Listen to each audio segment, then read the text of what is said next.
Assalamualaikum warahmatullahi wabarakatuh. Waalaikumsalam warahmatullahi wabarakatuh. Ustadz, saya nikah siri sama suami saya. Tapi saya mau cerita sedikit. 2023 kan saya kenal sama suami.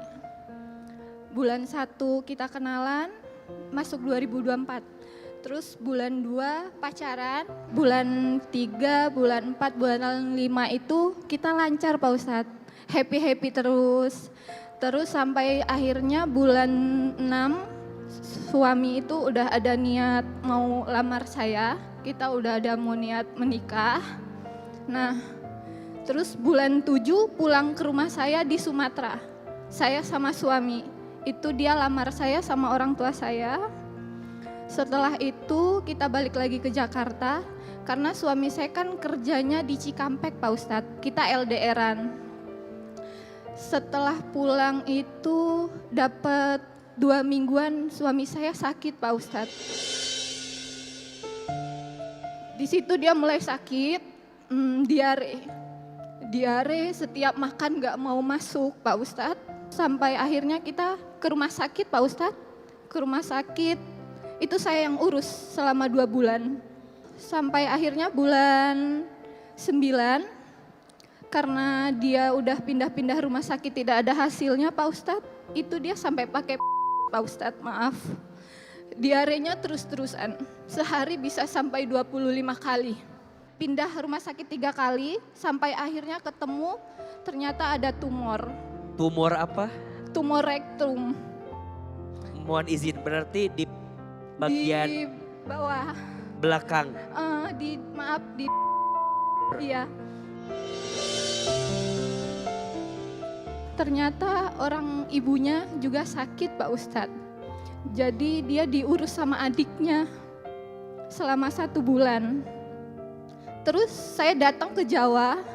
Setelah saya datang ke Jawa, saya mengurus dia selama 1 minggu Pak Ustadz. Terus orang tua suami bilang gini Pak Ustadz, nikah siri aja dulu, nggak apa-apa. Oh berarti ini belum nikah? Itu sebelum belum Iya, nikah. berarti Mbak Putri udah tahu suami sakit dan ngurusin dia sakit bahkan belum menikah? Belum. Kok Belum.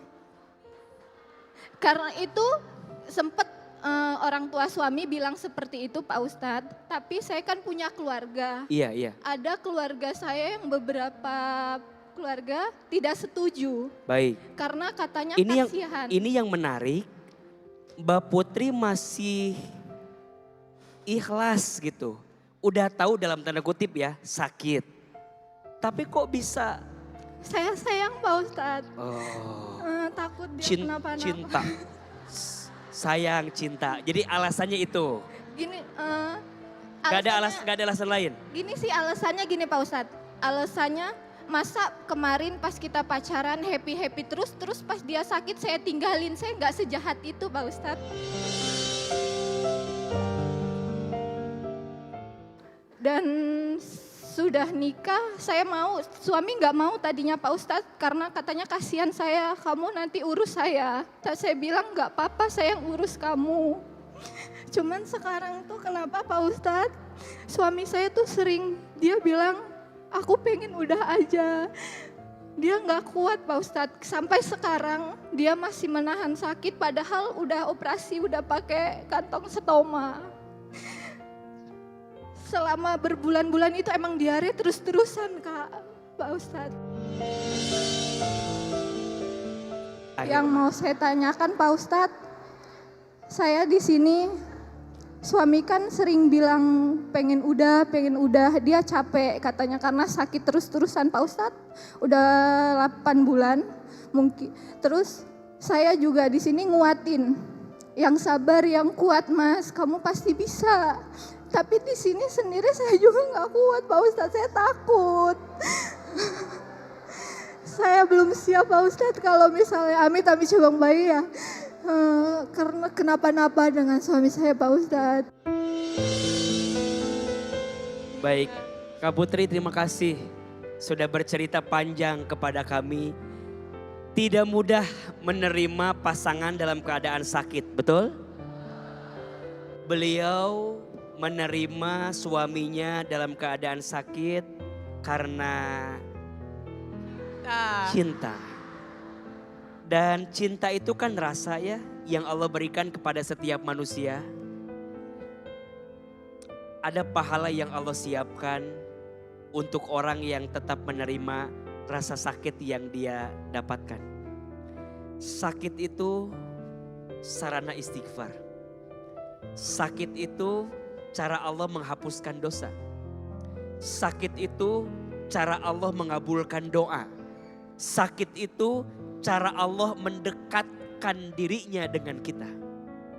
Maka Mbak Putri ngobrol pelan-pelan sama suami. Jangan khawatir tentang perasaan cinta ini.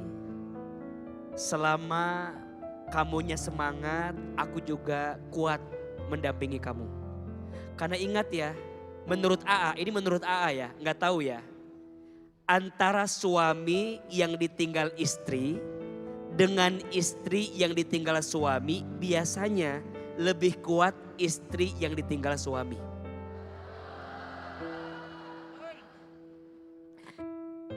Perempuan itu kita sering bilang dia lemah, padahal mohon maaf. Dia adalah sosok yang kuat karena perasaan hatinya Allah yang kuatkan. Betul? Maka Mbak, keadaan suami sakit memang tidak mudah. Jangan tinggalkan suamimu saat dia sedang sakit. Dampingi, bersamai dia agar dia bisa mendapatkan penguat dari sakit yang dia rasakan. Dan kembali kepada tema yang kita bahas, kesabaran seorang istri itu akan mengantarkan dia menjadi bidadari surganya Allah Subhanahu wa taala.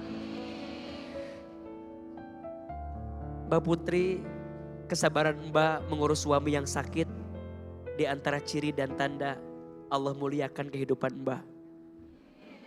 Salamun alaikum bima sobartum fanima uqbaddar. Selamat untukmu yang sabar.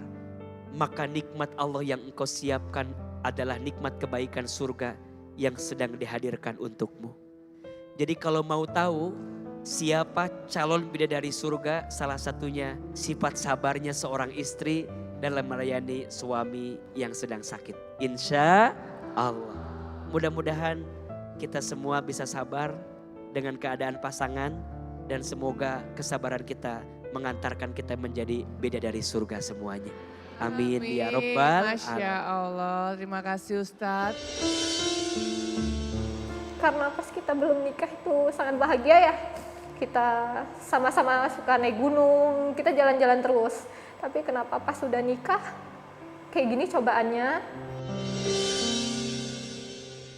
Itu dia masih ngerasain sakit Kak. Itu di situ tuh bingung kayak kenapa ya kok masih udah diobatin semuanya, tapi rasa sakitnya itu masih ada Kak.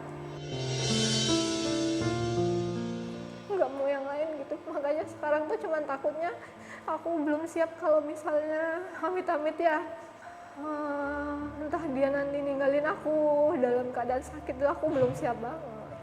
Buat Mas, tetap semangat, tetap berdoa sama Allah, jangan ngomong capek ataupun nggak kuat lagi, tetap kuat. Aku di sini selalu nungguin Mas sampai sembuh. Lega Kak, lega banget, kayak semoga nanti suami aku juga lihat ceramahnya si Ustadz, terus nanti dia bisa bisa semangat lagi, bisa diresapi yang apa kata Ustadz tadi.